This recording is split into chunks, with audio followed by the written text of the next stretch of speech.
ମାଲିକେ ଜୟ ଜଗନ୍ନାଥ। ପବିତ୍ର ଦୀପାବଳିରେ ଆମ ପାଖକୁ ଗୋଟିଏ କାମର ଅର୍ଡର ଆସିଥିଲା।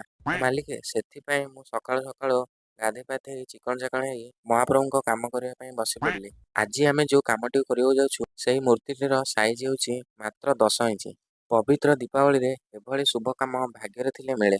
ସେଥିପାଇଁ ମୁଁ ଜଲ୍ଦି ଜଲ୍ଦି କାମ ଆରମ୍ଭ କରିଦେଲି। ମାଲିକେ ମହାପ୍ରଭୁଙ୍କ ପ୍ରାୟତଃ କାମ ହେଇଯାଇଥିଲା। ତାପରେ ମୁଁ କାମ କରିବା ପାଇଁ ୟୁଜ୍ କଲି ଏସିଆନ୍ ପେଣ୍ଟର ବିଆର ହ୍ୱାଇଟ୍। ତାପରେ ମୁଁ ମହାପ୍ରଭୁଙ୍କ ପାଟି ତାପରେ ଆସିଲା ଆମର ନାଲି ରଙ୍ଗର କାମ।